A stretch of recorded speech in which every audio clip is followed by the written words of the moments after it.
Oi, meu nome é Raquel e hoje eu quero falar sobre esse livro aqui, Cidade de Estrelas Caídas e Ira, da Giovanna Vaccaro.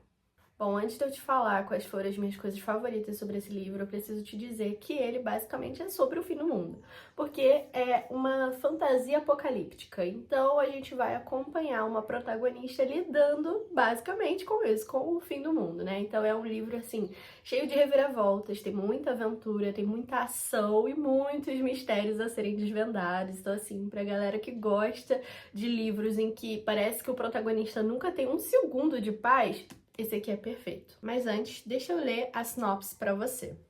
Zara Meyer cresceu alheia à sua origem e aprendeu a sobreviver sem amparo, mesmo com as chamas que a consomem por dentro, ameaçando tudo ao redor.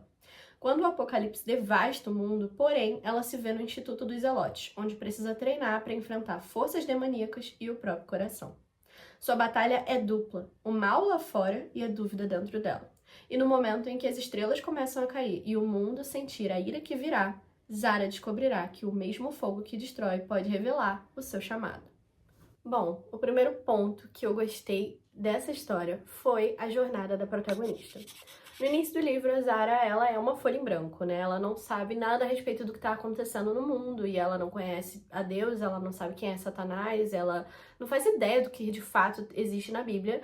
Então, ela vai adquirindo esse conhecimento conforme ela vai aprendendo no instituto com os zelotes, que são as pessoas que vão ensiná-la tudo que ela precisa saber.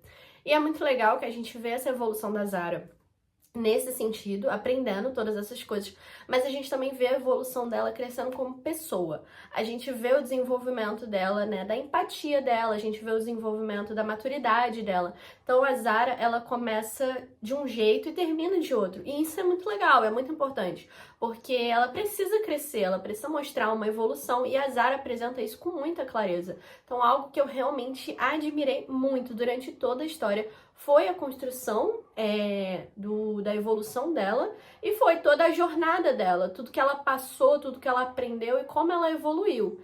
Então, assim, a jornada da protagonista foi realmente construída com muitos detalhes, com muito cuidado e, assim, fica nítido que ela realmente se tornou uma outra pessoa. E não no sentido de a gente não reconhece essa protagonista mais, mas no sentido de ela cresceu. Ela não é mais aquela menininha assustada do início da história. Ela agora é uma mulher que sabe exatamente o que precisa fazer, apesar de estar sentindo medo, apesar de estar assustada, mas agora ela aprendeu como se cuidar, ela aprendeu como se virar e ela aprendeu com quem ela pode ou não contar.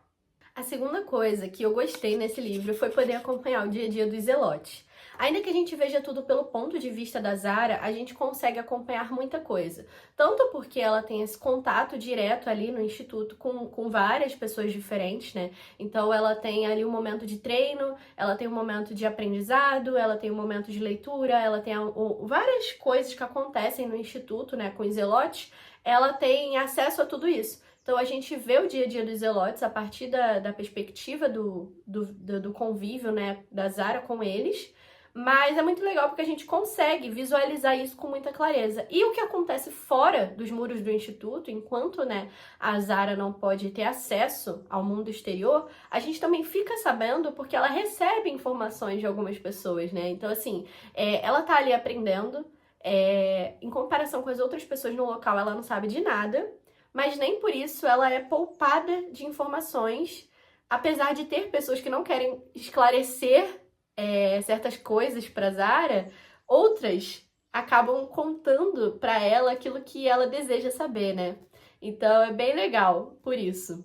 Aproveitando esse gancho de pessoas que falam coisas para Zara, a terceira coisa que eu mais gostei sobre esse livro foram os relacionamentos. As amizades que a Zara faz e o romance que é construído entre ela e o Zion, que é o protagonista, é muito bem feito do início ao fim. É legal porque a Zara ela é jogada ali nesse meio, né, de pessoas que já se conhecem há anos.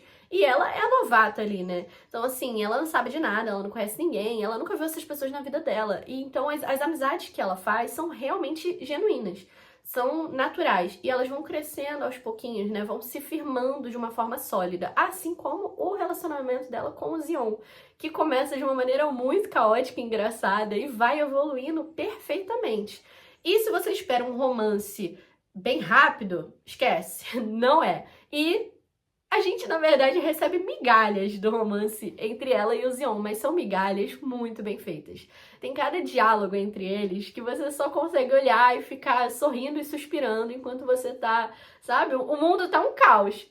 Tá acontecendo de tudo lá fora, mas quando o Xion e a Zara param pra dialogar, você só consegue pensar no fato de que eles estão conversando. Então, assim, é muito legal. E como eu disse, as amizades que ela faz são muito bonitas e se tornam genuínas. Não é uma coisa forçada, não é porque eles estão naquela situação de perigo, e sim porque eles realmente conhecem uns aos outros e acabam se afeiçoando pela Zara, assim como ela se afeiçoa pelos Zelotes. A minha quarta coisa favorita sobre esse livro é, assim, na verdade é um combo, né? São as reviravoltas que a autora, ela vai te dando pistas durante a história do que você vai encontrar no final do livro, mas nem por isso deixa de ser algo que explode a sua cabeça quando chega o momento, né, dessa reviravolta, dessa revelação. Então eu gostei muito disso. É um livro que você realmente, assim, não dá pra você ficar tranquilo, você não pode baixar a guarda, porque toda hora acontece alguma coisa. Tem vários finais de capítulo, assim, que termina e você fica tipo, meu Deus, o que tá acontecendo? É bem legal. E aí, em conjunto com isso, tem as referências bíblicas, que foram colocadas de maneira brilhante nesse livro. Algumas são bem óbvias, né? Quando você tá lendo, você consegue se lembrar com muita clareza sobre momentos específicos da Bíblia, como é o caso do prólogo desse livro, que é genial. Mas outras referências, elas estão mais destrinchadas entre os diálogos e alguns pensamentos da Zara. Então, assim, é muito bem feito, porque tá ali, e nem sempre você vai ver de cara, mas tá ali, entende? É muito legal, é muito, muito genial pra mim. Então, assim, foram coisas que me conquistaram profundamente nessa história. E por fim, mas não menos importante, a minha quinta coisa favorita sobre esse livro foi o fato de que essa história toda mostra a majestade, a glória, a presença constante de Deus, aquele que criou o mundo, mas também mostra como ele é um pai amoroso que se preocupa com os seus filhos e que nunca deixa de olhar para eles. É uma mensagem assim que é descrita de forma muito bonita, muito profunda. E assim como fica claro para Zara essa verdade, também fica claro para nós leitores, porque não é algo que é para ser subentendido, sabe? Tá ali mesmo, bem óbvio para todos nós. Então eu gostei muito disso. Eu gostei de como a mensagem é bem esclarecedora. Foi algo que me conquistou assim e transformou esse livro em um dos meus favoritos. Bom, se você assistiu até aqui, gostou da minha resenha, curte, compartilha, deixa um comentário me falando se você já leu esse livro e o que você achou dele, ou se você pretende ler.